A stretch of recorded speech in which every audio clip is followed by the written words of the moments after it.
அண்மையில் Negeri Sembilan இந்திய தீராய் Liga 2ஆம் ஆண்டு காற்பந்து விளையாட்டுப் போட்டி திவிஜயா விளையாட்டுக் கழக நிர்வாகி மற்றும் நெகிரி செம்பிலான் மாநில காற்பந்து சங்க நிர்வாக அதிகாரி திரு காளிதாசன் ஏற்பாட்டில் மிக சிறப்பாக நடந்தேறியது.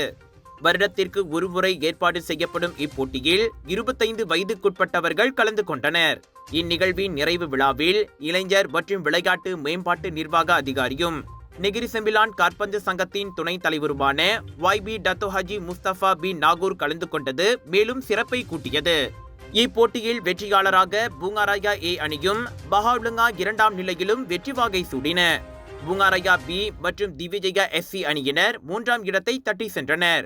இதனிடையே போட்டி விதிகளை மதித்து நேர்மையாக விளையாடிய அணியாக ஜிம்பூல் ட்ரீம்ஸ் தேர்ந்தெடுக்கப்பட்டது.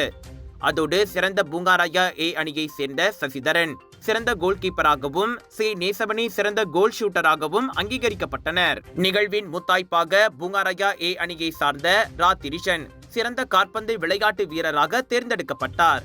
இந்த காற்பந்து போட்டியில் FAM-இன் துணைத் தலைவரும் நெகிரி செம்பிலான் காற்பந்து சங்கத்தின் துணைத் தலைவருமான திரு சரண் நடராஜா, நெகிரி செம்பிலான் காற்பந்து சங்கத்தின் எஸ்கோ உறுப்பினர் திரு தனபாலன், சிரம்பான் நகர சபை உறுப்பினர் திரு பாலன் ராகவன், நெகிரியின் எஸ்கோ உறுப்பினர் திரு ஆர் ராஜேந்திரன் மற்றும் MIC பயிற்சியாளர் ஈஷாக் ஆகியோரும் கலந்து சிறப்பித்தனர். இறுதியாக திவிஜயா ஸ்போர்ட்ஸ் கிளப்பின் தலைவர் காளிதாசன் பங்கேற்ற அனைத்து அணிகளுக்கும் தனது வாழ்த்துக்களையும் இந்நிகழ்விற்கு ஒத்துழைத்த NS இந்திய குழுவிற்கும் மற்றும் இந்திய லீக்கை ஏற்பாடு செய்ய அனுமதி அளித்த நெகிரி செம்பிலான் காற்பந்து சங்கத்திற்கும் தமது நன்றியை தெரிவித்துக் கொண்டார்.